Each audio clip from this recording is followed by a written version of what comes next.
Welcome, good afternoon, everyone that's trickling in. My name is Twin, and I am the Associate Director at Community Health Resource Center. We're really happy to have you at this class, the third in our series for chronic kidney disease and nutrition.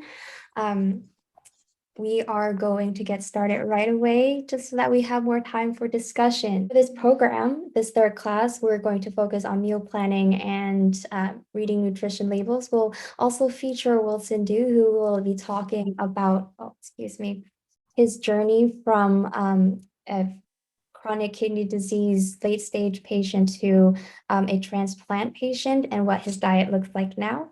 We're partnered with National Kidney Foundation, and we're generously supported by Horizon Therapeutics. I will give the floor to Patty, the Senior Director of Programs at National Kidney Foundation, for a quick word. Thanks, Twin. Welcome, everybody. My name is Patty McCormick. I'm with the National Kidney Foundation. I'm a registered nurse. I've been with them for 16 years. I really love my work, and I get to work with fantastic partners like Twin and Elena at CHRC. I just want to remind everyone that NKF has a lot of resources to inform and support you. Please reach out. Twin will send out those resources after the webinar, as she's done in the past 2 weeks. I want to thank Horizon Therapeutics again for supporting us. The partnerships that we forge with our corporate and community sponsors are what fuel the work. But at the heart of the work, we have volunteers like Wilson Du, who will be sharing his story with you later. I've had the privilege of knowing Wilson for several years, and he is my hero. And I want to encourage you to ask him lots of questions, lots of tough questions, so that you can learn as much as possible from him, the renal warrior. Thanks, Twin.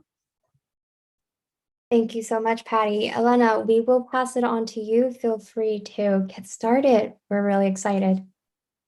I know, I am excited too. I want to thank everyone again for joining us today. I can't believe it's the third class already. I feel like it just went through very fast. I always enjoy doing this program yearly, and I'm happy to see that every year we just change things around a little bit and bring just new perspectives and new speakers, and I'm very excited about that. I would like to definitely share my screen with you and get started. So we have more time at the end for questions and discussions. I would say today is one of my favorite, actually, part of the class, because it talks more about meal planning and hands-on and how you implement those changes. The first part was just more overview of kidney function. I think it's fundamental also to understand what kidneys do for us and how how those stages of CKD progress. Then the second part was more nutrition recommendations. And again, a little bit more from research, what we know, what would be good in terms of nutrients, how much of certain nutrients. And then the third one is more kind of how do you put everything into practice? Again, Wilson's experience hopefully will bring you some ideas and some stir up the motivation how to start changing your diet. I want to put here the class outline. We're going to talk about recommended diet patterns for CKD. We're going to talk more in detail about how to read nutrition label.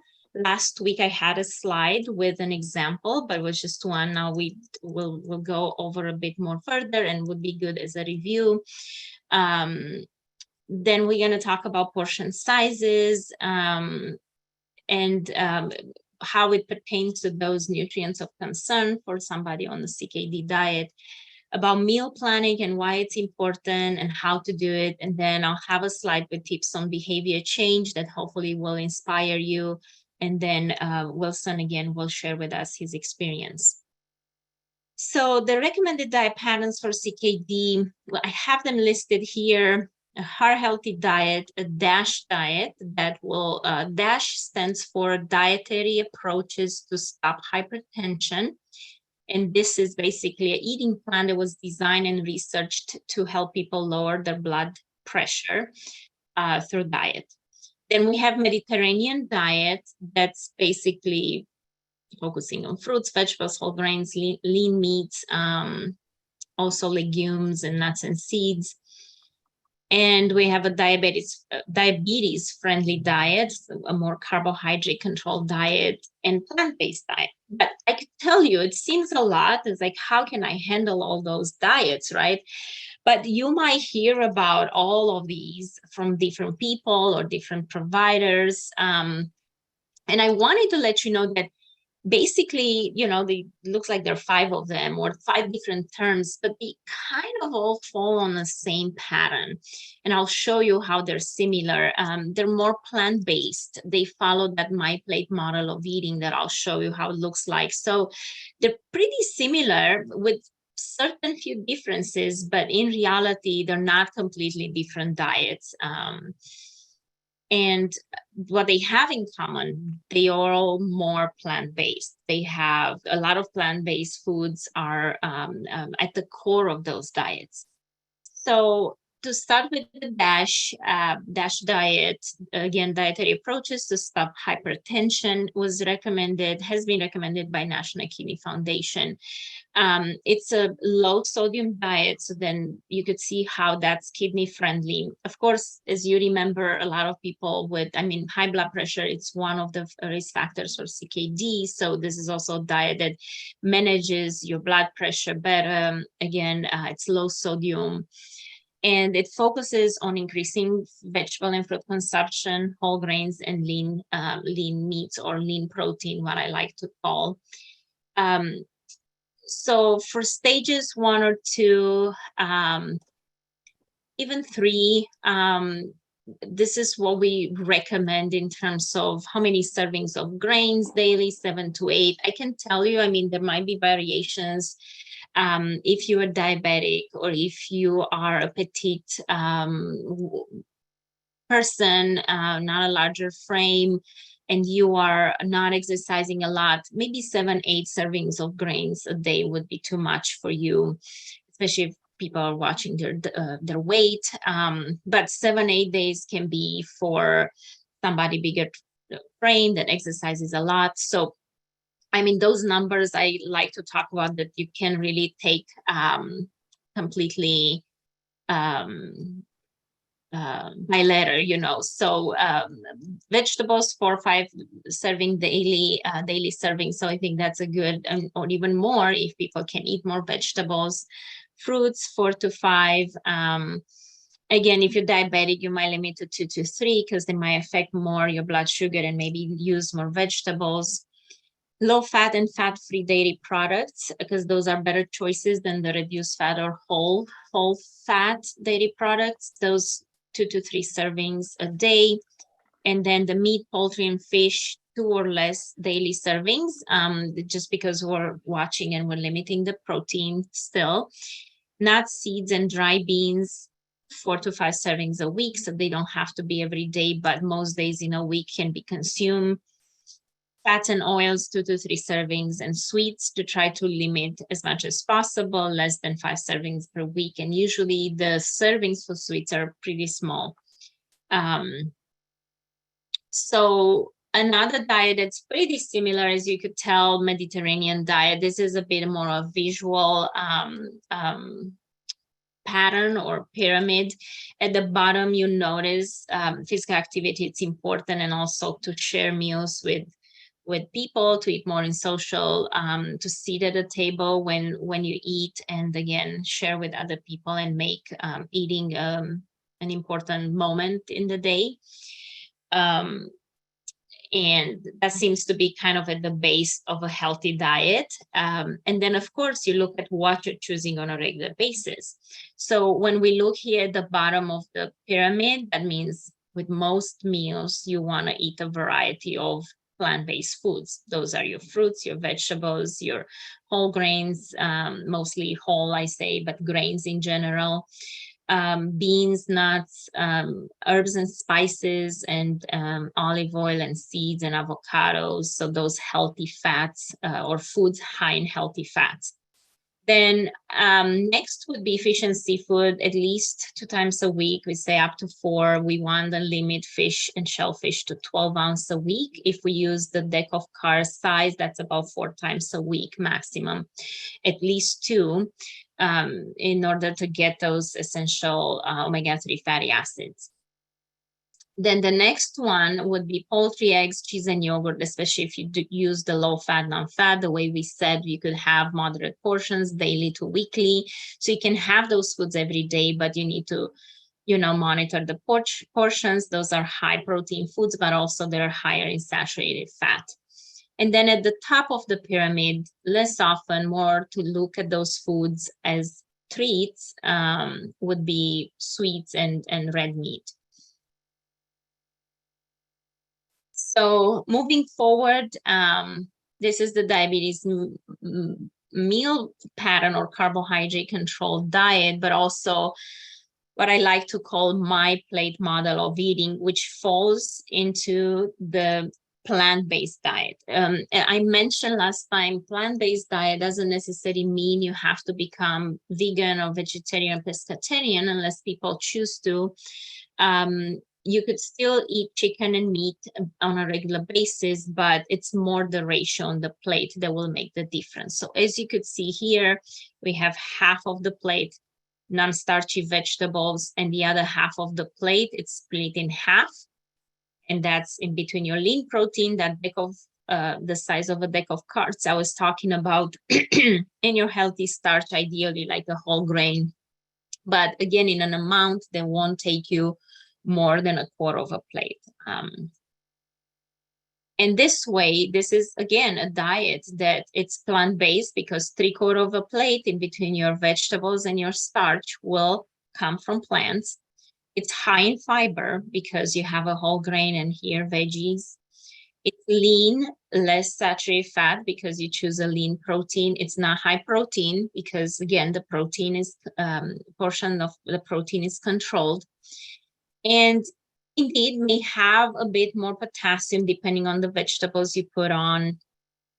But this is, as I mentioned last week, it's really not an issue for a lot of people with CKD unless their labs are showing that they need to limit. And in this case, you could still eat vegetables, but you'll have to choose more the vegetables that are lower in potassium, moderate or low, as opposed to the ones that are high. So this is, again, diabetes friendly because it's packed with fiber and it's carbohydrate control, but it's also good for weight management if people need to lose and watch their weight. And heart healthy because it's not high in saturated fat, and it's overall an anti-inflammatory diet pattern that because 3/4 of the plate are foods that are coming from plants. And here you have a variation of, okay, maybe your starch is not high fiber. This is a mashed potato. It has some fiber because the potatoes are starchy vegetables. I want to point out that the starchy vegetables can take the place of the grain here, quarter of a plate.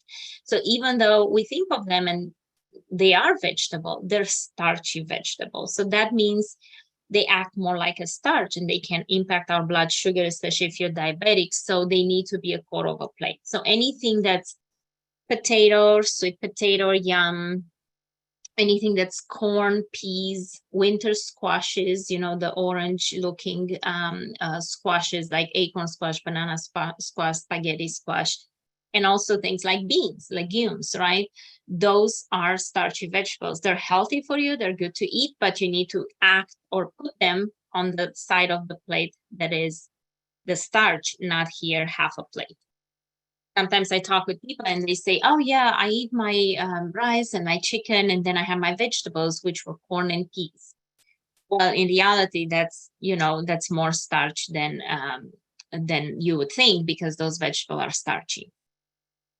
Moving forward, oh, and I wanted to mention here, the protein is not chicken, it's a red meat, but it's a lean type of red meat. So again, less saturated fat, leaner protein, lean red meat, it's part of that. We still want to limit how much red meat we're eating in a week. We want to, again, not more than 12 ounce. Have, and here, okay, we can have fish too, or shellfish for better choices. More on the plant-based diet. So again, plant-based diets can include, it's a big umbrella, it's a term that includes all the vegan, vegetarian, pescatarian, Mediterranean. What I just showed you, you could eat chicken and red meat, but in moderation, in small amounts. And then have gained a lot of popularity in the recent years. And I have sometimes people a little bit frustrated telling me, how come this diet, plant-based diet, it's good for everything, like diabetes, heart disease, cancer prevention. And the reality is that, I'm a little bit skeptical when something is good for everything. But the reality is that this plant-based diet, it's an anti-inflammatory diet. This is what it is. Plant-based foods really have chemical components, those phytochemicals, those antioxidants that really help us fight inflammation in our body. So, but the most diseases in our today's society, diabetes, heart disease, even chronic kidney disease and cancers, those are all having an inflammatory component at their root. So being able with food to counterbalance that inflammation that happens in our body, this is an important thing. And that's why this diet can help us a lot. Inflammation can happen for different reasons, not just diet. Let's say we're eating fast food and high fat, high carb diet, no vegetables, no colors. Yeah, that can create in time inflammation. But inflammation can be happening because we're not exercising, we're not sleeping well, we're stressing too much, and we're not able to manage that stress in our life. We're exposed to environmental factors that and toxins that can create inflammation in our body. So the inflammation can happen for different reasons, but it's nice to know that with the diet, you could actually counterbalance that inflammation that happens with it. So overall, to know, the plant-based is focused on increasing the consumption of nutrient-dense foods that are derived from plants and limiting the consumption of animal-based. Again, you don't have to become vegan and completely give away your animal-based foods. It's just to limit the amount. The plant-based diet and kidney health. So here we have some research findings. Definitely an overall plant-based diet was associated with slower GFR decline and favorable kidney disease outcomes. Eating more plant-based foods in place of animal-based foods may help prevent and slow the progression of CKD.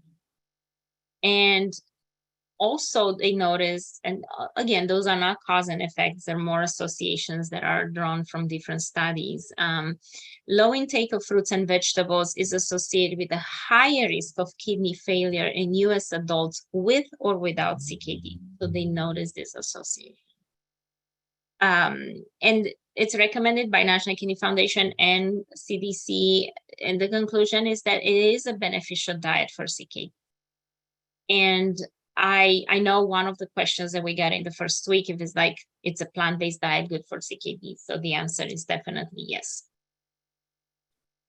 Findings again from the National Kidney Foundation around plant-based diet is that the plant-based foods that are not highly processed, so they're more the whole foods, right? Foods that are, I mean, I know, onion rings and French fries are plant-based foods too, let's face it, right? But when I say something that you cook at home and it's not highly processed and it's made from whole food ingredients, such as fresh fruits, fresh vegetables, or whole grains or legumes, they have phytates. And those are components in the plants that can bind the phosphorus.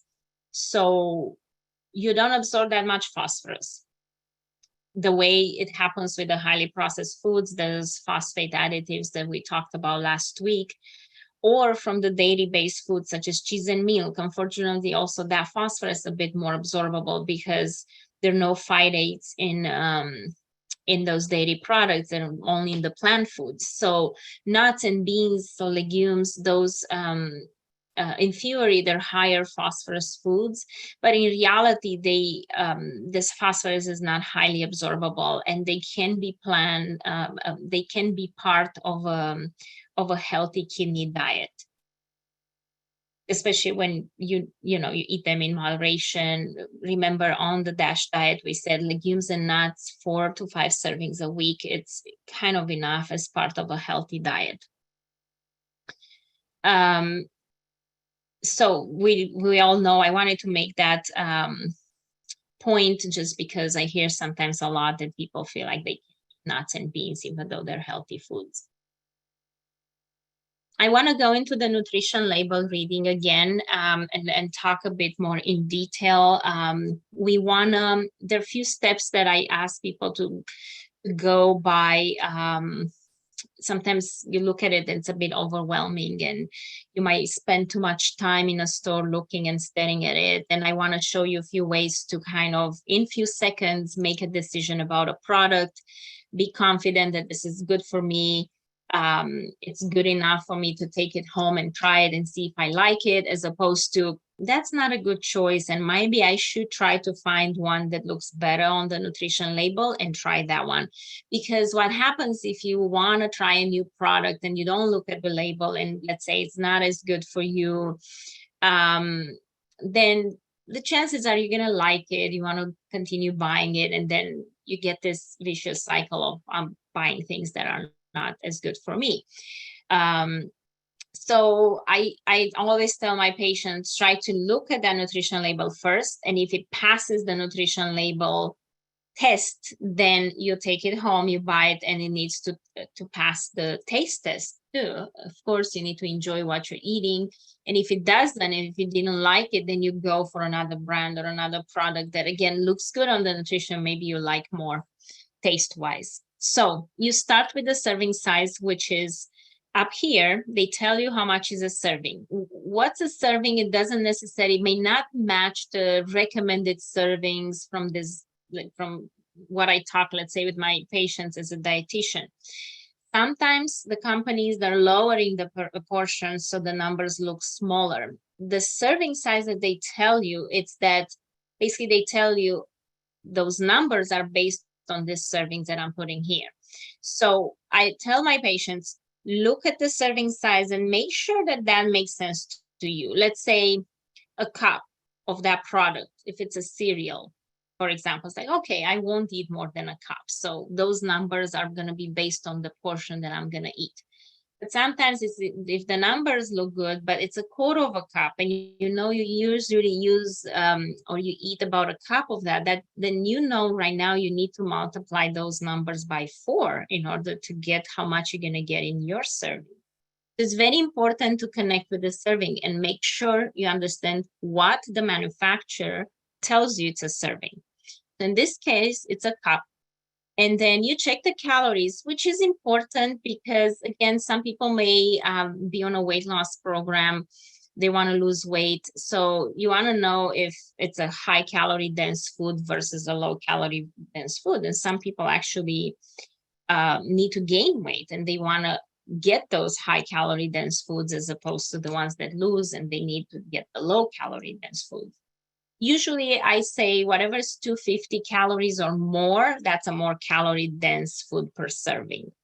So in this case, this product in a cup gives you 250 calories. That is a more calorie dense type of food.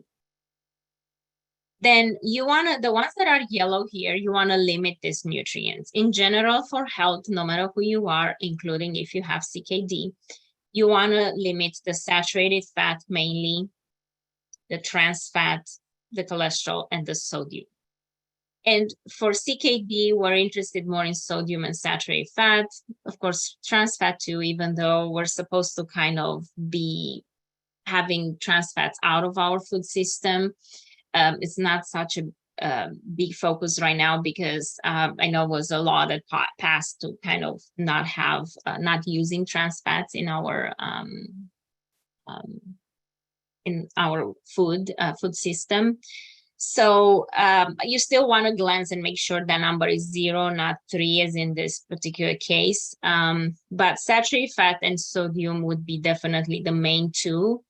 And you want to have those numbers as low as possible. I like to say, or a quick guide, to look at the percentage.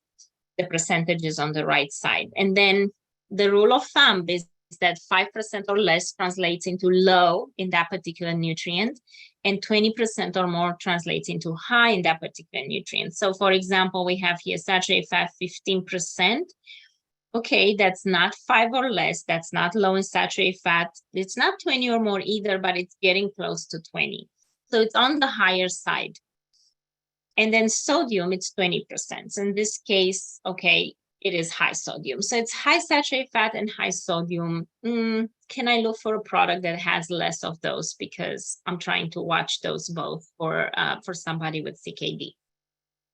So those you want to limit. Then the blue ones are, you need to get enough of these nutrients. The dietary fiber, we want, again, have 20% for this one, because that will translate into high fiber.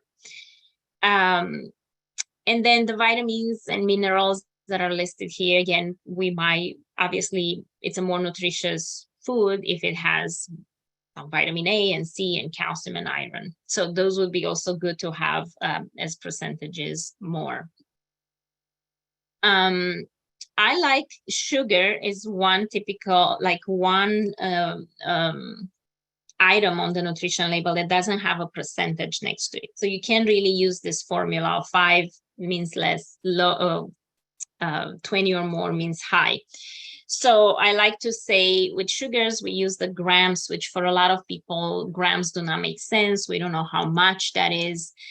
So I usually use divide that number by 4, and then you get the number of teaspoons. So because there's 4 grams in a teaspoon of sugar.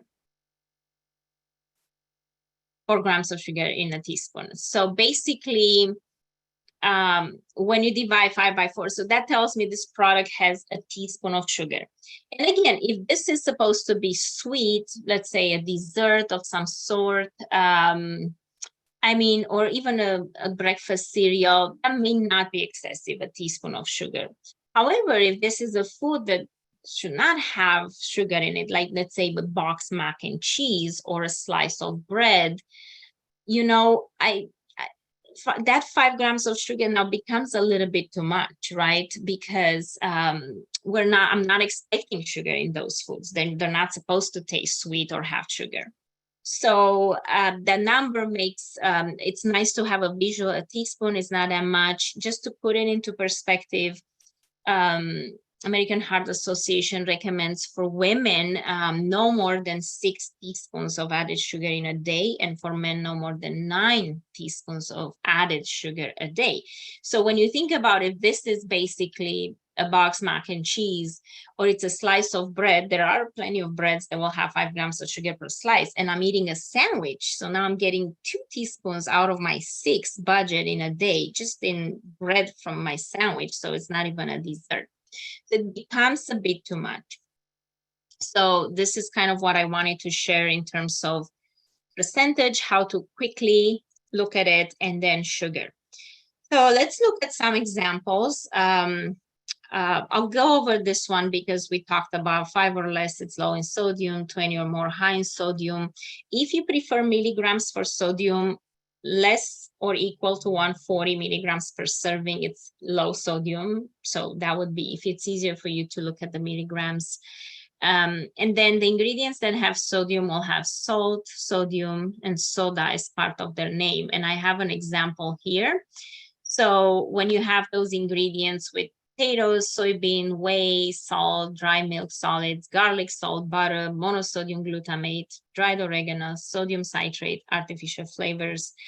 So those are all your ingredients. They're usually listed from the most abundant to the least abundant. So the fact that salt by itself is the 4th ingredient, that tells me that, okay, it's probably, there's some salt in this product. May not be as high because it's not the 2nd ingredient, but it's the 4th. It's not the last either. And then also, I'm looking and I'm identifying actually 4 ingredients that signal salt. Salt, garlic salt, monosodium, glutamate because it has sodium in its name, and sodium citrate for the same reason. So now that really tells me that's probably a high sodium food. And I wanted to look at some examples. So we have this sharp cheddar cheese serving size. I'm looking to know, okay, 1 slice, it's a serving, and there's about 20% saturated fat, 4 grams. And then sodium, not as bad, 136%. So, you know, it's on the low sodium part, and no added sugars. Of course, it is a high saturated fat because it's a regular cheese. You might find a low fat or a reduced fat option for this sharp cheddar, and that would be a better choice. That would lower that saturated fat percentage. Another option would be is like, okay, I'm limiting to 1 ounce a day because it's a high saturated fat food, so I'm not going to eat more than a slice, maybe on a sandwich, or you know, for example, some grilled vegetable, sliced cheese with some hummus or avocado type of sandwich that you could make. Another one, it's this Stuffers frozen lasagna Italiano frozen dinner. The size, it's 1 cup. There are about 5 servings per container. So think about, you basically, 1/5 of that container has about 20% saturated fat and about 25% sodium. So they're both high. Has about 6 grams of sugar.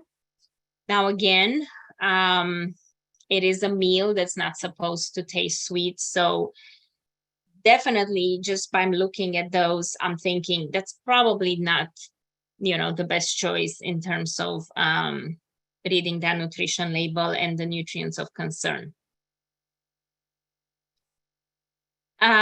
With the phosphorus, we talked a bit last week how to read the nutrition label. You're not going to have phosphorus listed on that nutrition label as a nutrient.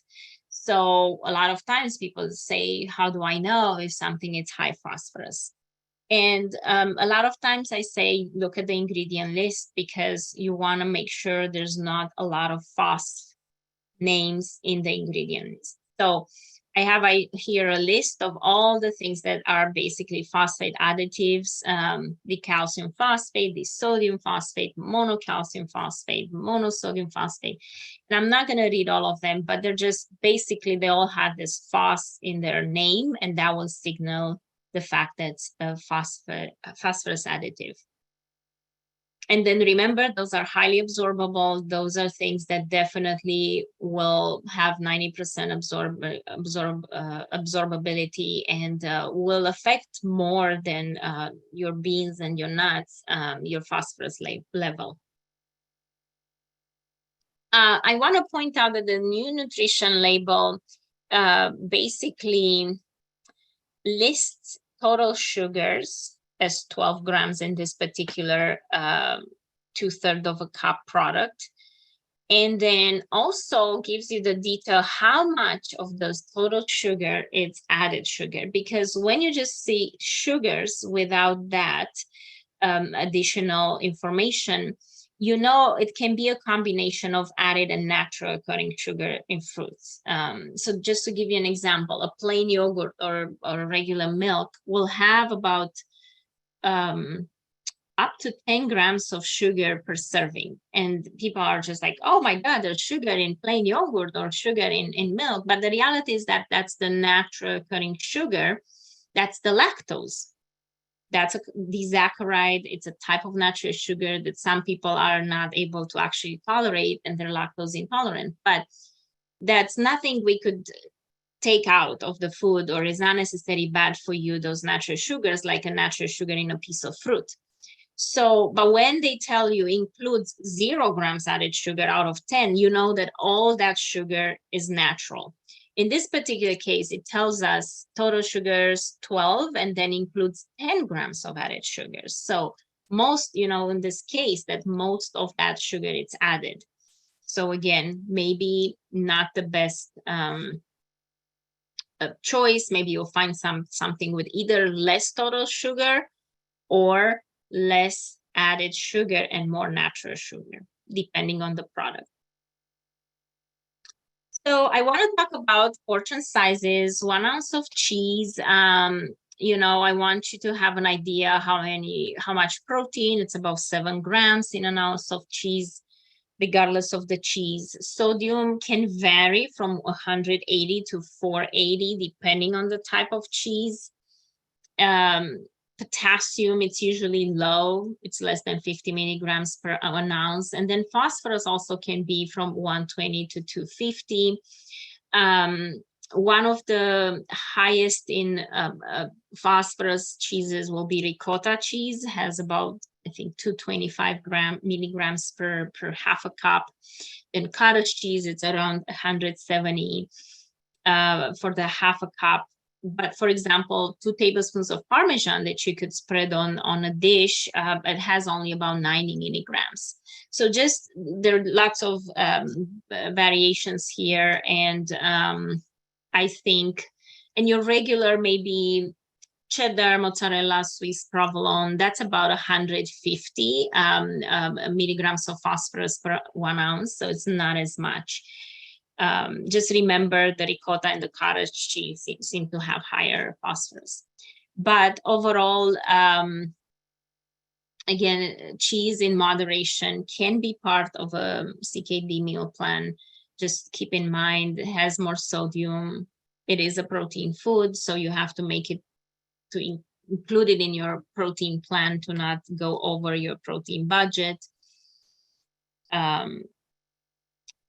Then I wanted to show you the different nutrients in 3 ounces of chicken. Again, that's the palm of your hand, or it is the size of that deck of cards that I keep mentioning. Visually, that's how it looks like. Protein, it's about 21 grams in 3 ounces because it's 7 ounces per serving per 1 ounce. And then sodium, it's about 63 milligrams. That's the natural occurring sodium in chicken, for example. But this would be if you cook it without salt. Of course, if you add salt or garlic salt or anything with salt, we'll have more. But let's say you cook with no salt, that would be only 63 milligrams. Potassium, 215. So as we know, animal protein, chicken, red meat, fish are good sources of potassium, but you can make it part of your budget if you need to limit potassium. And phosphorus, 190. So with phosphorus. Half a cup of cooked beans. You know, I usually use the fist for half a cup, or I tell people half a cup would become kind of a handful up to your fingers. So a big handful, not a small handful here. Protein, 7 grams in half a cup of cooked beans. Sodium, 0 if cooked with no salt, or you buy the canned, no added salt ones. They're not having any natural sodium. Potassium can vary between 300 to 475. You know, depending, like for example, hummus, a tablespoon, it's only 32 milligrams of potassium, but you could have white beans, half a cup of white beans can be 595 milligrams, close to 600. So it's a big variety, but I think the majority of them will be around, you know, 283 something, between this range of 300, 475. And then phosphorus, 100 to 140. But again, the phosphorus in beans is not as absorbable. Portion sizes for nuts, a quarter of a cup. So this like smaller handful with no fingers, just kind of at the bottom of your palm, or you could use a household measuring cup of a quarter of a cup. And then different nutrients in 1 ounce, protein about 7 grams, you know, sometimes less, maybe 5. So they're not as concentrated in protein as the other foods. Sodium, again, if there's no added salt type of nuts, it's basically 0. And potassium varies from 125 to 300. I think the ones that are the lowest in potassium, it's about 125 milligrams per ounce. Those are your walnuts, pecans, and macadamia nuts. And the rest of them, like pistachios, are one of the highest at 295, almost 300. So pistachio would be more at the top, and the walnuts, pecans, and macadamia nuts will be more at the low range.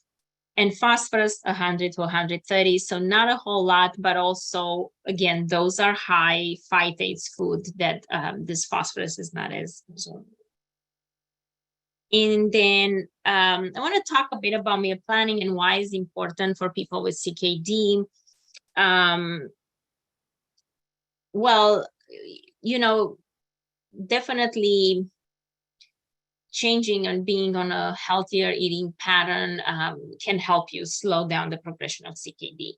And when you meal plan, you're just more successful, right? Because you're planning meals ahead of time, and you're more likely to make better choices on the spot when you're hungry, right? Because you're having things on hand, you already have something prepared, or you brought the lunch with you at work, you know, that kind of thing. You could modify meals you usually enjoy with little prep and planning. So you could you could buy different ingredients to help you with those substitutions. You can choose and prepare foods with less sodium, and this is one of the best things, because you know, you could just cook with no salt, and then everybody can salt their own food on the plate, including you, the person who needs to lower sodium. I'm not saying to not put any sodium at all, but it's one, and you control better when you can sprinkle on top of a food, maybe put out other, you know, squeeze a lemon or put some fresh herbs and or some fresh crushed garlic, and then that will actually bring the flavor with that little salt that you add, and that little salt can go a long way when you use it this way, as opposed to when it's already prepared and the sodium is there and you can remove it. The first steps to plan a kidney-friendly diet is, first of all, have a grocery shopping day, at least once a week. You need to plan for a day when I'm going to do my grocery shopping, and plan to do it weekly, not just kind of like when I'm running out of food, because that's a bit too late. That means you might have a day or two or even more that you have to order out because you didn't go shopping and you might not have time to go. See what's already in the house, you know, try to see, okay, what do I still need to use? What do I still have on hand? What else can I buy to make something out of this? Ask your family members for more ideas. They go, what do you also want to eat? And see how you could actually basically get more ideas of what you could make. Be realistic about your time, you know, pre-cooked versus raw foods versus leftovers. Knowing that, okay, I might not be able to cook vegetables, you know, every day, but I could grab a few bags of salads to put together and have with a meal because they're easier. Reuse items for multiple meals. So I would say, okay, you roast a whole chicken, you might use the thighs now for a meal with, you know, some brown rice and some vegetables, but then the breast, you might chop it up and have it in a salad as a, you know, cold type of protein topping for that salad. And then the rest of the meat on the, you know, other parts of the chicken, you could just shred it and make a wrap next day with tomatoes, avocados. I'm just giving examples. Like, so you basically, from one cooked protein, you could actually create multiple meals out of that. Try batch cooking and freeze the extras if it's too much and you don't want to eat the same thing over and over again. Have a list with low potassium fruits and vegetables if you need to lower or to actually limit potassium, and have a list with low phosphorus foods if you need to lower phosphorus.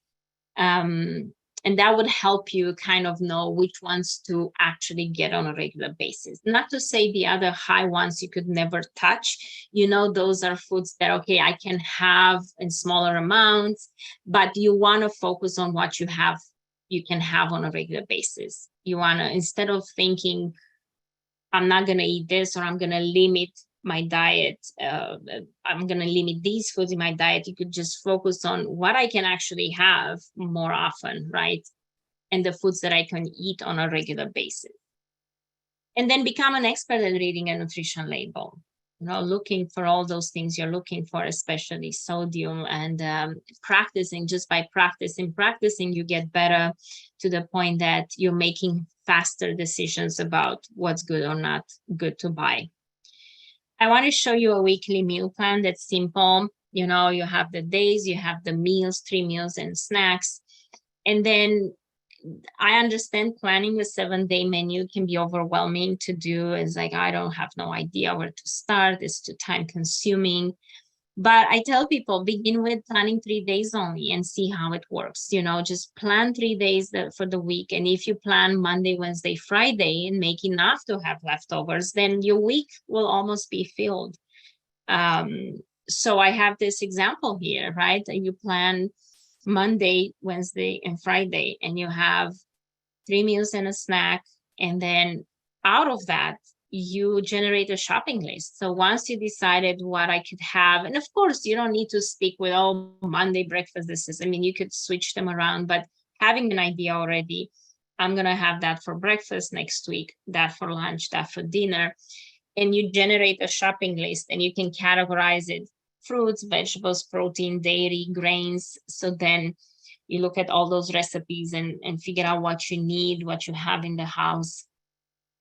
And again, the more you practice, the better you're going to be at creating those lists. I've been doing this for years and I still have grocery shopping lists. Right now I'm using my smartphone and I have a list in the notes that because sometimes when I used to do it by hand, if I would be spontaneous and say, oh, I can do my grocery shopping on my home now, I would not have the list with me. And that was like, I could not remember what all the items that I wrote down. So having it in your phone, it's very handy because you have it all the time available. You could, as I'm running out of foods, I'm having my phone and I'm adding, I need to buy this because I'm out. And then also, I do this meal planning right now in my head. I don't need to write it down. I'm thinking already what I want to eat, what I could make, and then I'm adding the ingredients on my shopping list. So it got pretty simple and not time consuming anymore. But as I said, start small with just even 2 days if 3 it's too much. I want to have some examples of breakfast ideas, and I know Wilson will share more with you, so I'll go fast through that so we have more time. We have egg muffins. We have this avocado toast, some egg and multigrain cereal and fruits. Pasta primavera with some vegetable pasta and some protein like scallops in this picture. We have chicken salad, what else? Minestrone soup with beans and vegetables, and then ground beef with vegetables in a pita pocket. I like when you have those pockets, it's a whole grain pita and you have plenty of veggies. And then this way you don't feel like you have to have that much beef. You could add less beef and be able to stay within that 3 ounce. Because you bulk up the pita with other ingredients. And then for dinner, we have this broccoli beef stir fry with some rice, salmon and salad, turkey meatballs and herb pasta. This lacks a bit the vegetable. It's very hard to find online pictures that are balanced. And I like this burrito bowl that has, some chicken, some rice, some beans, some corn and veggies, tomatoes and avocado. And then for snacks, we have a homemade zucchini bread. We have walnuts, tuna on cucumber, tuna salad on cucumber, or celery with cream cheese. Cream cheese also has it's pretty low in phosphorus. It's one of the dairy products that's the lowest in phosphorus. So for people that really need to watch their phosphorus intake, it's a good choice for a snack. And my last, definitely have some recipe resources here that I put.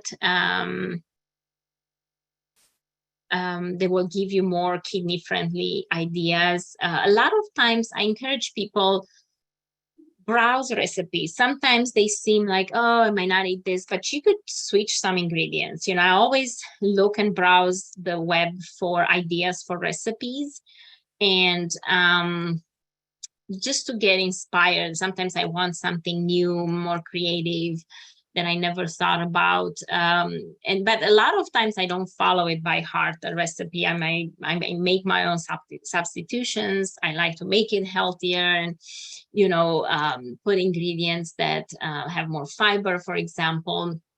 But definitely it's a nice, like, browsing when you have time, recipes online. It's a good way to inspire yourself and add a little bit of novelty in your meal plan, because sometimes we get stuck in making the same things over and over that we like. And I tell people, if you try at least once a month a new recipe, and if you like it, then you could add it to your repertoire of recipes. If you didn't like it, you toss it. You know, make sure you move on, and next time you try something different. And my last slide, it's on tips on behavior change. It's very important to create realistic and achievable goals. Whatever those are, make sure they're realistic with what is going on right now in your life, with your time, with your, you know, everything that you need to take into consideration, and needs to be achievable. You want to reach those goals, you know, don't set them too high. You could modify your goals after you reach one. You know, you reach a goal, you could say, okay, let me even reach for more, and that's totally different. But don't set that bar too high at the beginning, because it can be very discouraging. Start with small goals and break bigger goal into small goals. So you might start already with the big one, but I have people saying I need to lose 30 pounds, and that can be overwhelming. But if you say, let's start with 5, or let's start with 10, and then you break down into, and then you move and you set a new weight goal and the new one, until you achieve your bigger goal. And start with a goal that's easier to achieve. I tell people when we ask, make, you know, for example, for some people, switching from white rice to brown rice is just easy. And for some, it's difficult, you know.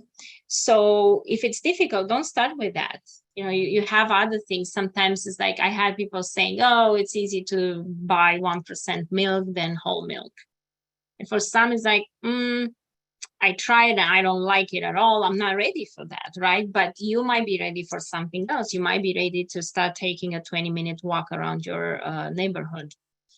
So start with something that's easier to achieve, because you want to be able to achieve your goals, and you want to get the ball rolling, because then it's going to be easier to move along and keep going. And you get more motivated too. Use tools for accountability.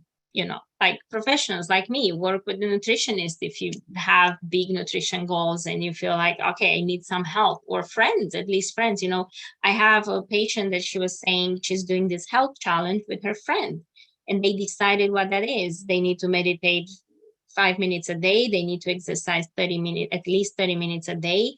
They need to, 90% of the foods they're eating, they should be healthy. So the two of them define very clearly what's that healthy challenge or health challenge, and they're doing it, and they keep themselves accountable. If you're doing behavior change around foods, journaling or an app that helps you track food and physical activity can be useful too as accountability, because you're writing down and then you look at it and you see, oh, okay, I've been eating this today. Maybe it was not the best day, but let's start tomorrow again. Meal planning and meal predictability, it's a very important component. I talked already about meal planning, but once you trying to eat healthier, I think it's important to have a plan and try to stick with it as much as possible. May not happen 100% of the time, which is fine, but I guarantee if you have a plan and you aim to eat at a certain time, the chances for that to happen are higher than if you don't have any time and you don't have any, any plan. So you don't have a concrete plan when to eat or what to eat. I often talk with people saying, just eat when I'm hungry, but sometimes I get carried away and then it's late afternoon and I'm starving. And of course, if you allow yourself to get to that point, you're not going to make the healthier choice, because right now you're kind of hungry out of control. Keep a clean food environment at home and work. So whatever your dietary restrictions or your dietary patterns that you want to change, is like you want to surround yourself at home and work with foods that are following that meal plan, right? You want to eat more plant-based foods, you need to buy those plant-based foods and have them in the house available. Sometimes it's that easy, right? Because whatever we bring in our home, that's what we're going to end up eating, no matter what. Nobody likes to waste food or money, and nobody has that willpower strong enough to say no to all the potato chips that are in your cupboards, because, you know, it's just the natural way of being as human beings, right? So make sure you have in your food environment at home and work pretty much what I say clean, like foods that you want to eat on this healthy eating plan.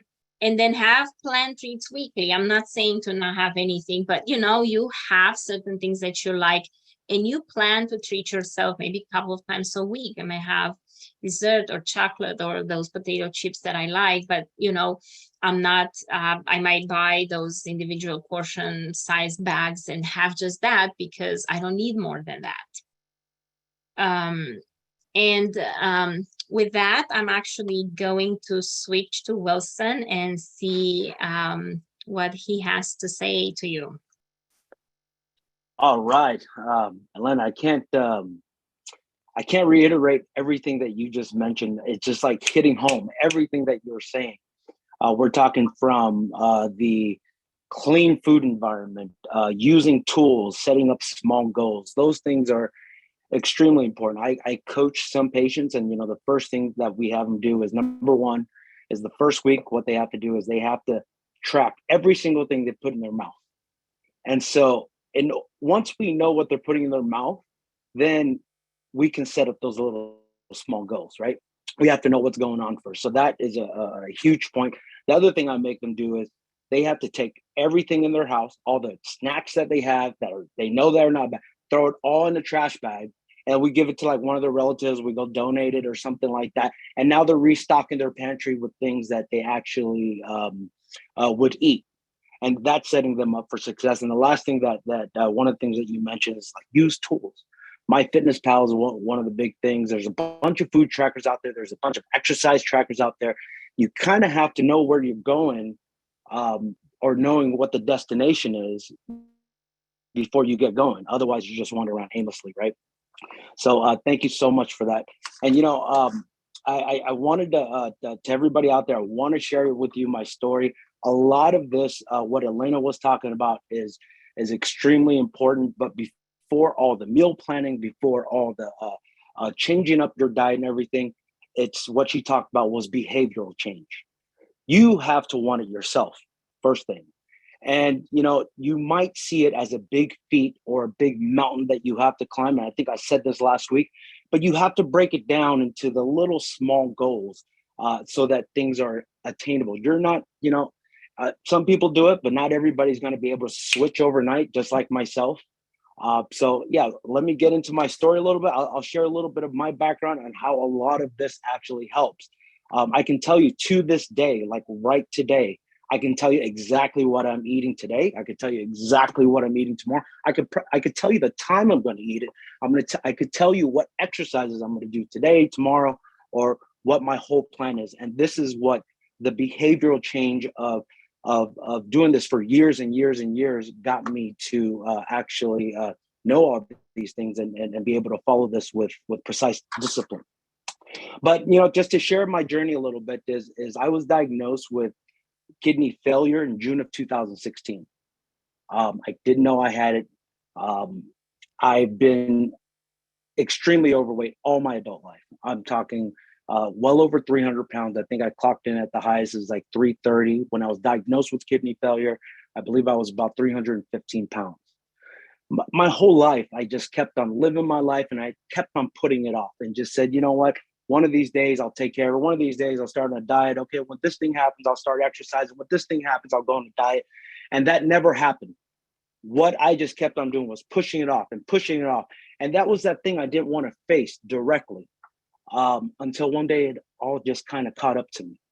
So to a lot of folks out there that are in stage 2, stage 3, stage 4, consider yourself fairly lucky that you do have the opportunity to make those changes. And I will have you ask yourself this one question: if you are in stage 1 through 4 and not really facing dialysis as of yet, and you want to make, if you've been putting off making those changes, if you've been putting off changing your behaviors, your diet, your exercise, really ask yourself this question: when will that be? When will you make that change? Because for me, when the time that I was diagnosed, I wanted to make a change. I was like, I'm ready to go. I'll do any diet. I'll do anything. I'll exercise every day. But at that point, it was already too late. That was a point of no return. Dialysis was imminent, and so at that point I had to change. Yeah. I'm so sorry to interrupt you, but I know that you have some pictures for us, and if you just let me know when you'd want me to share them, okay? Yeah, absolutely. Right now, go ahead and they see me now. You go ahead and share one of my big pictures or a couple of them. So this is me right around when I was diagnosed. The picture on the left was just a little bit before I was diagnosed. I was probably in here 320 pounds plus. The picture to the right with me, they just did my access surgery, my fistula surgery. You can see that there on my left arm.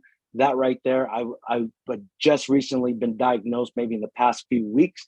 So you're looking at me being over about 315 pounds right there. So that's what I was. It's amazing to actually see these pictures again. But getting back to the whole journey, you've seen the pictures. This is how big I was. And all my life, I kept on putting it away until it came knocking on my door. I had some gout issues. I kind of still put it off. And one day I woke up and I had gout inflammation, both my legs, both my ankles, both my knees. I couldn't walk. I couldn't get up. I couldn't go to the bathroom. I couldn't go anywhere. The only thing I can do was reach for my phone. And when I reached for my phone, I called 911, obviously. They came, they got me, they brought me to the hospital. And I knew what the doctor was going to say. The doctor was going to say, hey, go on a diet. You need to lose some weight. You're probably eating all these rich foods. I knew that. That's why I never wanted to go see the doctor. I knew what they were going to tell me is to lose the weight. But this time was different. They did tell me all of that I did need to lose the weight. They did tell me that I was extremely overweight. But this was the time where they also told me that I was diagnosed with stage 5 end-stage renal disease. I didn't know what the heck it was. I was telling them, okay, that's fine. Go ahead, give me surgery, give me a pill, whatever you need to do. I'll take it and I'll be on my way. I promise after this, I'll start going on a diet. When the nephrologist came in and said, I'm sorry, Wilson, it just doesn't work that way. Right now, your whole life's going to change. You're going to have to start something called dialysis. And even at that moment, I was very just in denial. I didn't believe what was going on. I didn't believe that my life would change. I told the doctor, you watch, I'm going to lose this weight. I'm not going to have to go to dialysis. I'm a separate case. But that didn't happen. It just kind of happened. And a few months later, I collapsed. And they took me to the hospital through the ER again. And that night they started dialysis. I was being so stubborn regarding putting my fistula in, my access, that while it was healing, since I delayed it for so long, they had to stick a catheter in my chest to my heart so that they can dialyze me with a catheter. It was a very dark time. I mean, my life was just, I felt that I was young. I could always still overcome it. I was 34 years old. My career was flying high. Just so much going on in my life. To have this happen just disrupted everything. It was a complete train wreck. So much so that I really had to ask myself, do I want to continue on with this? I was in the hospital at that moment when I started dialysis for weeks, in the hospital, into the nursing home. My life was just living in there. And when I was well enough, they actually started transporting me through the ambulance to home and the dialysis center, just because I was laying down for so long. My muscles atrophied. I couldn't walk. I was in a wheelchair. And the doctor was saying the only other option was transplant, but I didn't qualify because of my weight, that I needed to be down at about 100 kilos, which was about 100. That meant I had to lose about over 100 pounds. Now, being a big guy all my life, you know, I always looked at that mountain that I needed to climb. I always said I needed to lose a lot of weight. I needed to lose 100 something pounds before I was diagnosed, but that was too big. So I would just go hard or go home. For a week or two, I would just exercise like crazy. I would diet like crazy. And then the minute that I messed up that one time, I gave up because I was trying to go so hard. I was trying to reach that peak of the mountain being losing all the weight. And I kept on doing this all my adult life. But now that the doctor told me, hey, I have to lose 100 pounds in order to qualify for transplant, that was damn near impossible. I mean, for me, it was just like, you know, telling me to lose 100 pounds at that time was like losing 1,000 pounds. I've never lost 100 pounds in my life. I mean, I did the 20, 30 pounds and they gained it all right back. How do you expect me to do that, especially when I couldn't even walk? I remember one day after getting home from dialysis, they would always tell me, where do you want us to put you? Yeah, the wheelchair or the bed. And I had my choice because I'd be there all day. And I would stay, this one particular day, I was on the wheelchair. And that's where I was really contemplating, should I just stop dialysis? I mean, my life has already been upended. I stopped work. I stopped living my life. I stopped seeing my friends. It was such a dark time.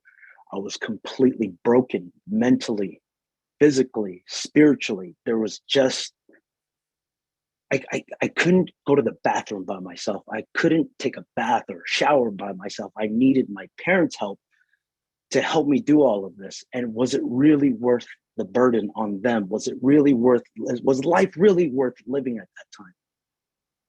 But I remember that particular day, I was sitting in the wheelchair, just staring outside. And I just told myself, you have to make a choice. You either give up, which I looked on Google, what would happen if a person stopped dialysis? How would they go? It even said that it would be peaceful. The toxins will build up and you would end up getting tired. You would fall asleep and you'd never wake up. And I was like, okay. But what was the other choice? And the other choice was fighting this. And if I decided to do this, I would have to fight like crazy, even if it kills me. I said to myself specifically, I choose life. I want to choose life. And so from that point where I was just sitting in that wheelchair, I mustered up all the strength I had, every single ounce of my body, every single ounce of my being. I got up off the wheelchair and I just started walking, step after step after step. It was about a few feet from the wheelchair to the front door. And then I came back. I rested the rest of the day because that was the most tiring thing I've ever done and one of the most painful thing I've ever done. But the one thing that I didn't feel at that moment was all the emotional pain from being from dialysis, from my life changing, everything. I just felt that physical pain. And it masked everything else. So I kept on doing it over and over and over again. At the time, I didn't know what I was doing. And to Elena's point, behavioral changes. That's what it really meant. What did it mean to choose life? It was changing my behavior. I didn't know what to do, but I knew I needed to lose the weight. So that's when I started that walk. And it was just a simple few feet. And I just did that every single day till I got a little bit stronger. And that few feet became down to the sidewalk, to the street. And I kept doing that every single day, day in, day out, every single day until I got a little bit stronger. Then it was walking to the park. After the park, let's walk to the beach. My mom would follow along with me behind me with the wheelchair, just pushing it along. And just in case I got tired, I sat in the wheelchair and I just kept on going and going and going. And I've never felt freer. And you know, those little walks from the wheelchair to the door, I never looked back. All of a sudden, the walk became walking up to 40, 50,000 steps. I would walk 15, 16, 17 miles a day. I would spend all of my days walking. I just kept on going and going and going. And after that, I started jogging a little bit, just, 30 seconds here, 30 seconds off, then 40 seconds, then 50 seconds, then a minute, then 2 minutes. And then I started biking. I started doing all sorts of things. I started joining races, 10Ks, 5Ks, half marathons, everything. And I started riding my bike, just a couple of miles, few miles here, few miles there. And, some of the weight was coming off. I was like, how could I, it looks like some of this stuff is actually working. What else can I do? So I introduced the diet. I kept on doing research on what I could do to help further this along. Now, there wasn't much resources like there is on this particular talk. There's Elena's given out so much resources, which I wish I had back then. But I started looking at what I've been eating. And my whole mantra in my mind was just that I see what I've been eating, and I'm going to just make it this week better than last week, today better than yesterday. So instead of eating a big old bowl of noodles, I said, okay, what could I do? All right, for this week, I'll cut my noodles in half, or I'll cut my proteins in half, or the next week would be no more processed food just for that week. Let's see how long it could last. And sometimes it was a couple of weeks, then I got used to it. Then I started adding some things. Okay, let's add a vegetable to this particular meal. Okay, next week, we're not going to eat any sugar. We'll take that out. Okay, the following week, we're going to go ahead and add some lean meats, like some chicken breasts or some ground turkey, something like that. And I just kept on going and going and going. And suddenly the weight started just started melting off. And soon before I know it, I saw a light at the end of the tunnel. All of a sudden, losing this 100 pounds, when I got to about maybe losing about 60, 70 pounds, I was never really thinking about that 100 pounds. All I was thinking about was, what am I going to do this week? How am I going to make this week better than last week? And then how am I going to make today better than yesterday? And the point of all of that was just not switching completely 100%, going from eating pizza and fried chicken to nothing but chicken and broccoli, something like that. I gradually just walked my way up. And as I saw light at the end of the tunnel, I just kept on challenging myself. And same thing when I was walking, when I was running, when I was biking, it was one step at a time, one pedal at a time, to the point where I was able to ride my bike from here in the Bay Area, California, all the way down to San Diego. It got me to a point where I was able to complete an Olympic triathlon.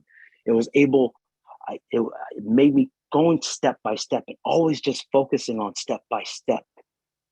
Got me to actually lose over 130 pounds, got me to train like an athlete.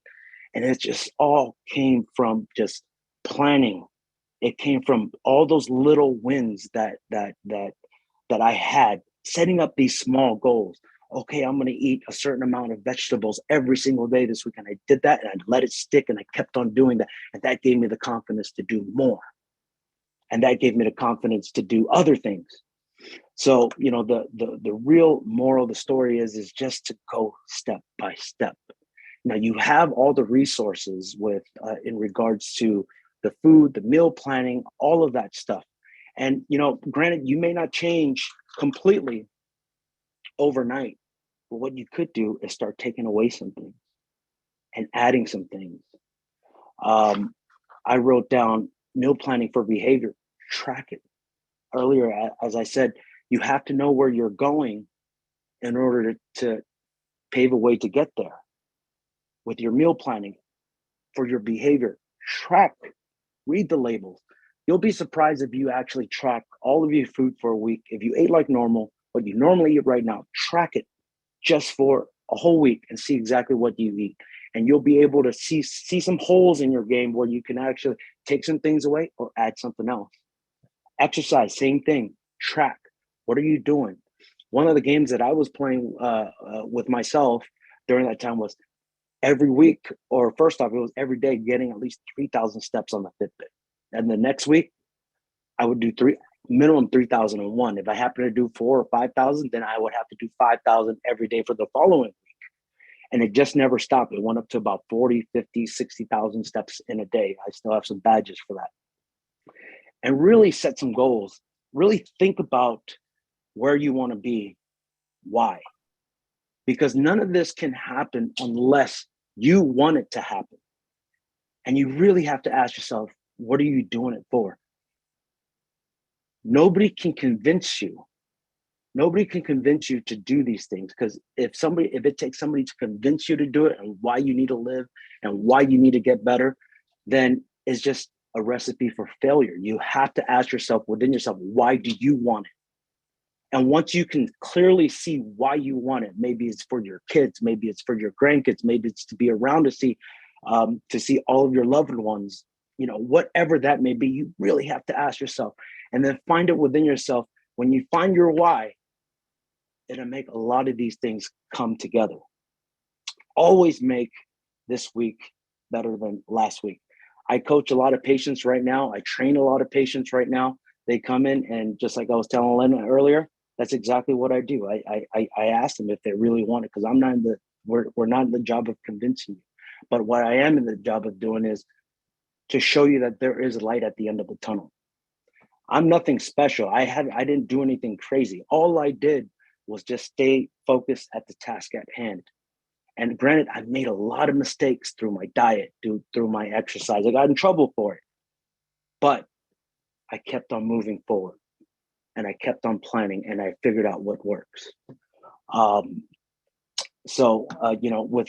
that being said, I just wanted to reiterate that it's step by step, and that nobody's going to do this for you. Only you can do it for yourself.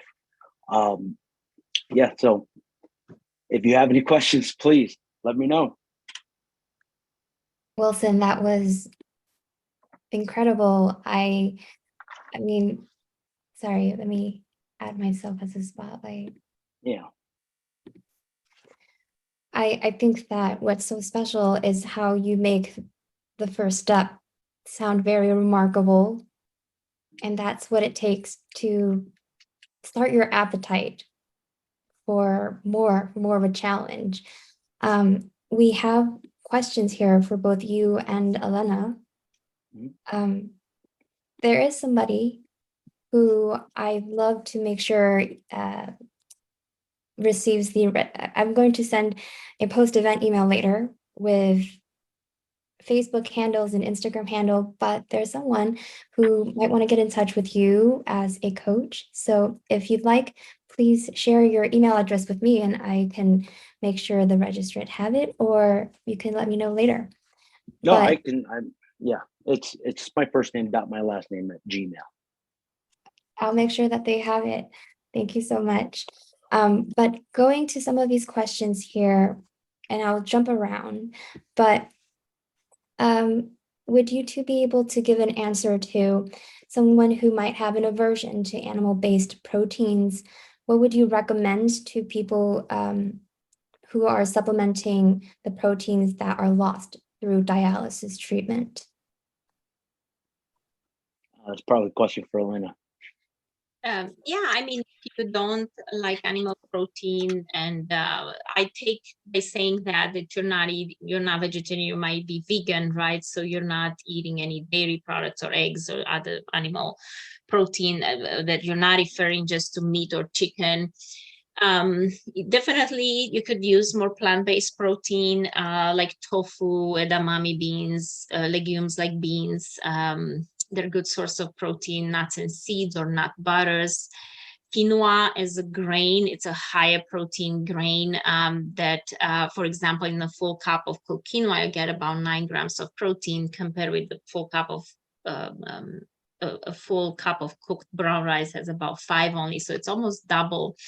So those are ways. But also, if that's still not enough, and let's say, because I don't know you, you might not eat big portions, you might not eat that much, you feel like I'm still not eating enough protein in a day from those sources, you could consider having a plant-based protein powder in a shake, like in a smoothie maybe.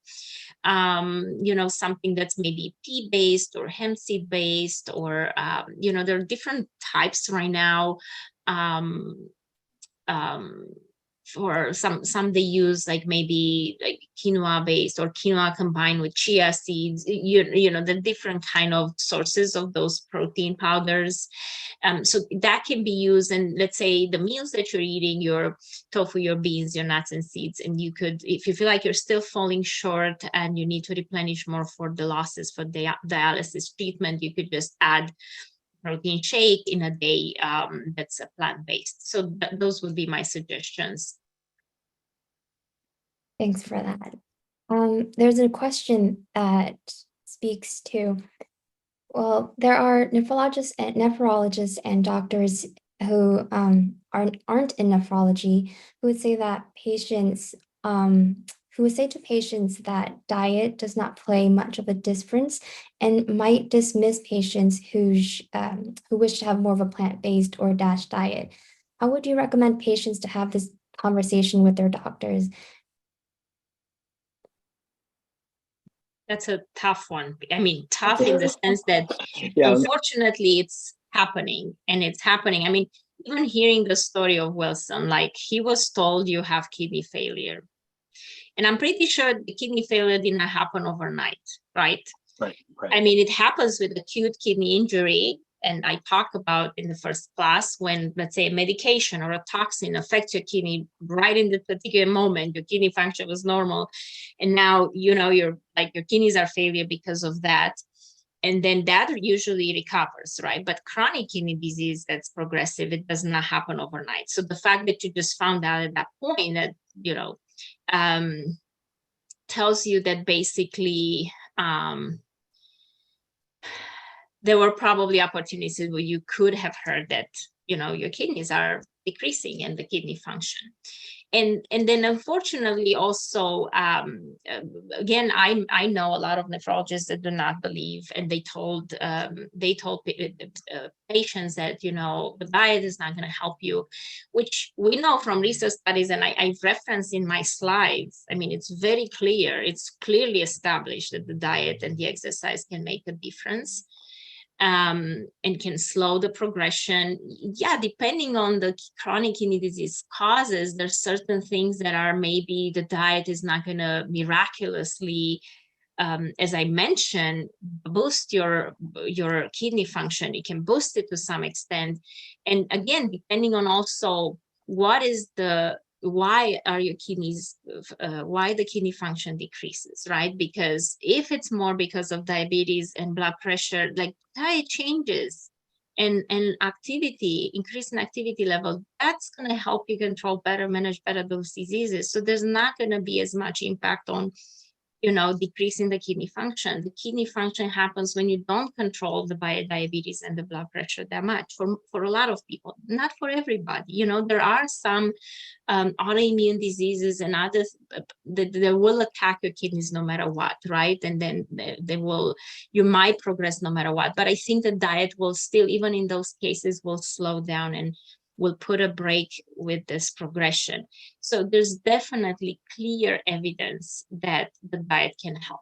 Why the doctors are not saying that? Well, first of all, I want everybody to understand that, you know, the doctors get maybe 3 courses of nutrition in their whole medical school. And unless you have a doctor that's passionate about nutrition and open to learn more about, you can really go to a doctor and rely on their diet recommendations. That's why we have dietitians. That's why we also have people like Wilson, that he's the living proof that, you know, the diet and activity changed his life completely.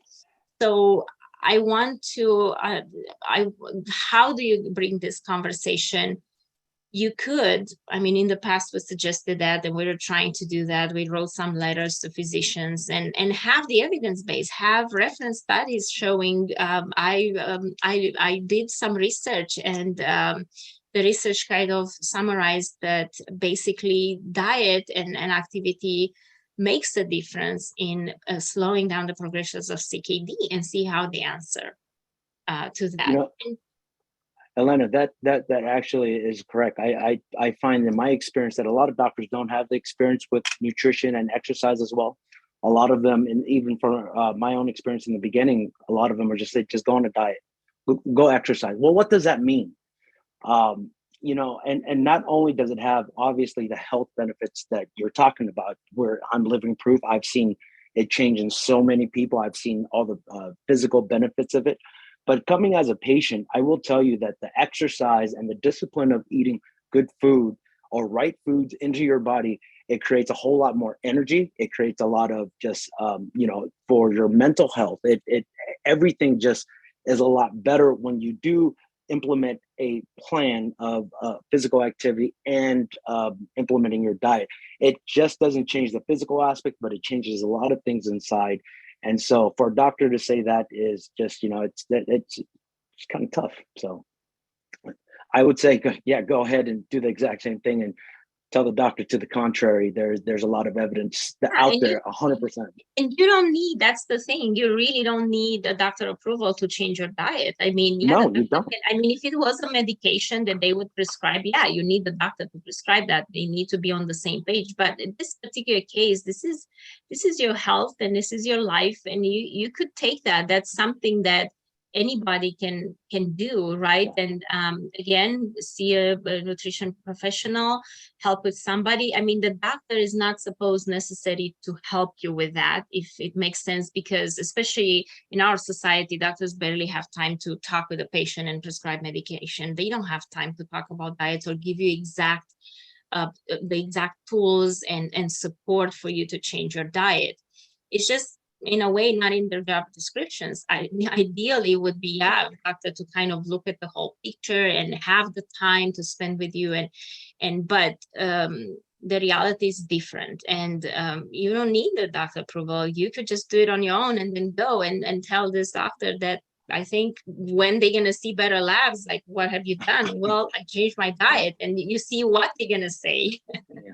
No, and you know, that's the thing I think that we've been kind of talking about this whole time over the past few weeks, is that you have to be your biggest advocate. You know, a lot of times the doctors will say one thing, but you have to understand what they're saying or what your labs look like or what they are. And in order to change the diet, in order to change your meal plan, all that stuff, you have to be your biggest advocate and not always just take things at face value. So that was really empowering, especially what you said, Elena, about how you don't need anybody's permission to start changing your diet. I think that some of us feel restrained by the habits that we've built for ourselves, and then go to a point where it feels like an incredible mountain, like Wilson said, but it's empowering to hear that all it takes is one step, and all it takes is that desire and hunger, yeah, for something different. You know, and what I tell my patients, and you can tell this to yourself, is that you don't need to convince yourself to climb that mountain. I think you've heard me say that a million times.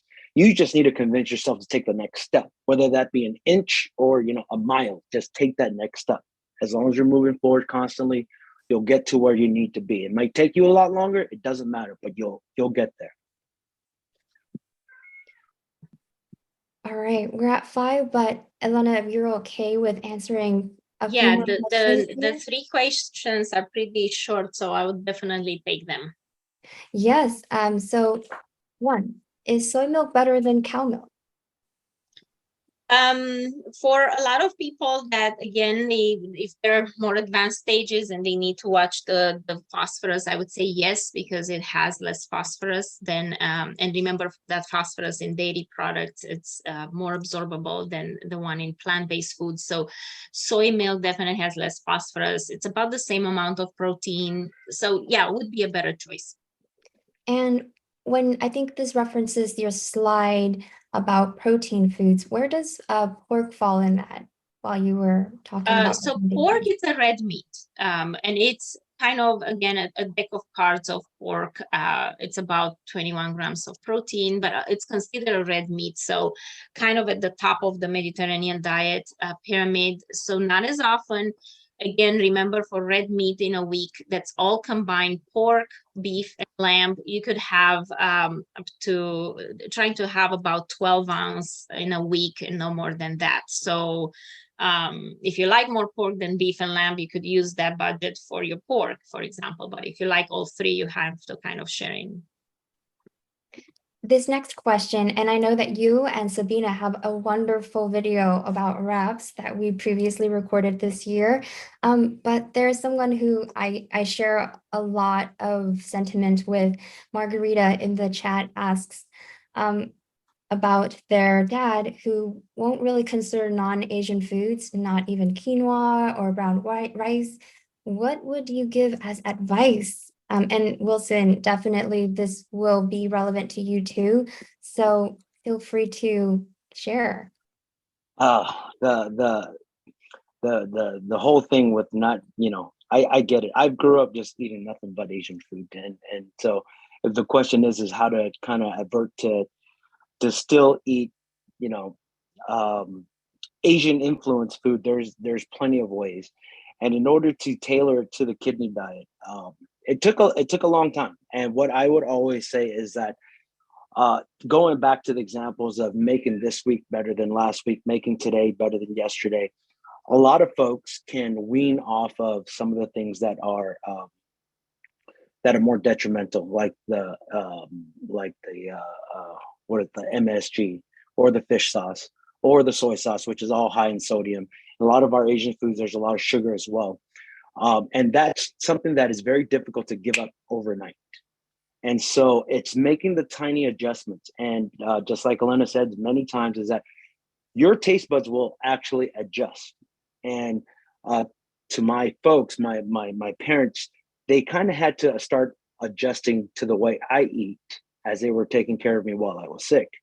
Is that so that I wouldn't try to, cheat my way out. So what we did was just, when we decided this was what we were going to do, um, I would cook, or my mother would cook, and it would really be, let's start measuring everything out. And then what she did was just slowly just started taking some things away, and just little by little kind of chipped away at it. And I think within about maybe 4 or 5 months, I would say that we couldn't even eat out because the food was too salty. But you can still keep a lot of some of the Asian influence foods. You can use there's aminos for soy sauce. Instead of using fish sauce, there's a plant-based type of fish sauce like thing. It's never the same thing, but you kind of adjust to it and you get used to it, and you still cook all the traditional dishes. Is just tailored to the family. So I would say doing it little by little and experimenting with it, and just kind of weaning off some of the foods that we always Yeah, eat. I agree. And Margarita, you could try, not even have, it's too big of a mountain maybe to switch to quinoa, right? And even to brown rice, like keep the white rice, but look at the amount. I mean, the ratio on the plate, at my plate model of eating, put more vegetables and less rice, and do it gradually, or mix some of the rice with rice cauliflower steamed, right? Because it kind of looks like rice, and could mix it in. And especially if he likes a bed of rice with other things on top, he might not feel that's not all rice. He might not taste and accept it.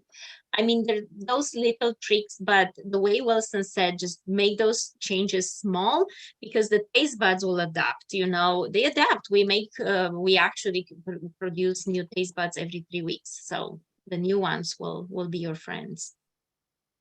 Yeah, Kyle in the chat says that cauliflower rice is really good. yeah, and not only cauliflower rice. If you've ever made cauliflower mashed potatoes, but out of cauliflower, oh man, it tastes very close. Yeah. Thanks for that, guys. Bruce in the audience asks, how can he gain back his weight? He is stage 4 and he exercises as much as he can, and he eats protein that includes chicken, and he doesn't take milk. And Elena, I know that you touched on this in an earlier slide, but how can one begin to gain back weight? Yeah, I mean, you could try to get more healthy fats in your diet in a healthy way. So, use a bit more oil in cooking, use more olive oil in your salad, add some avocado.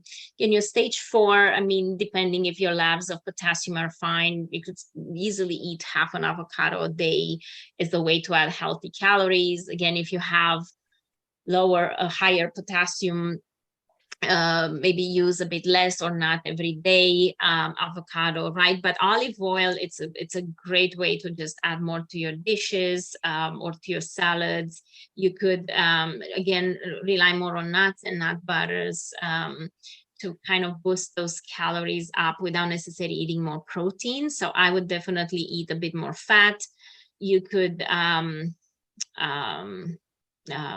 you could definitely try to, I would say, have maybe an extra snack a day that's still kidney friendly, but being more, let's say if you eat 3 meals a day, you could just have for some time regularly one extra snack every day. So that will be a way to add more calories to your food. Yeah, there's places where you can go and get measured and see what approximate basal metabolic rate of how much calories you burn per day without doing anything. And I think if you're able to get an idea of what that number is and make sure your calories are above that, then you will. I mean, it's just the thermodynamics you'll have to start gaining weight. Yeah. I think you can get that the nutritional places, and there's places for you to do it.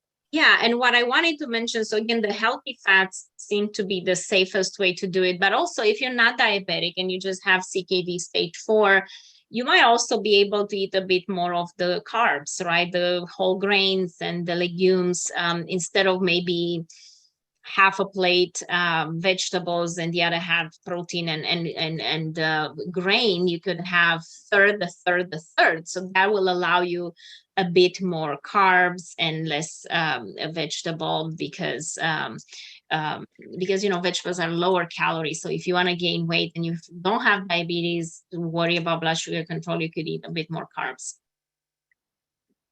This is the last question before our closing, and it was a question from last week, and we can answer it very briefly before I do a closing.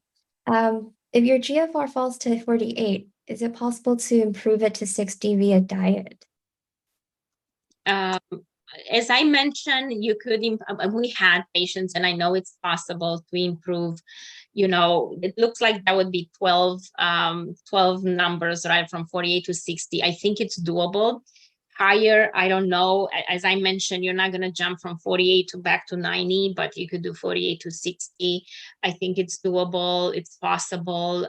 Again, there's no necessity that I could tell everybody will have that effect if they change the diet, because I think might be individual basis. But I and my coworkers, dietitians at CHRC, had patients that we work with that after changing diet, they had a boost in the GFR. I would say between 10 and 15 numbers. I think that was the range we had, and that's from our personal experience. Yeah, I agree. I've seen the same thing, 10 to 15% range on the GFRs, just by diet changes alone. And it doesn't necessarily mean it's going to stay that way forever, but I've seen an increase as well. Yeah, thank you for that. This has been such an excellent series. Thank you so much for joining us, Wilson. You are an inspiration, Elena. I really appreciate what you do for our nutrition literacy, because you share just a chock full of information in these lectures. And that leads me, if anybody else is interested in receiving Elena's slides for today, please look out for an email to the address that you registered in today's class, and you will fill out a feedback form, and then you'll automatically get Elena's slides. I will also include Wilson's contact information, mainly his email and his social media handles, if you want to get in touch with him. And I will also include additional resources. Lastly, I know that behavioral changes for your eating habits can be really difficult, and sometimes that relationship with food needs to be healed and supported. So we have a 4-week class coming up in October called Mindful Eating, where it's facilitated by a mindful eating certified dietitian of ours, Jason Mosel. And I'll send more information included in that post-event email. Please look out. All right. Thank you, everyone, and have a wonderful long weekend. I know that we still have Friday, but hope that everybody enjoys. Hope that everybody enjoys. Bye, guys. Thank Monday you. off. Bye-bye. Bye. Bye-bye.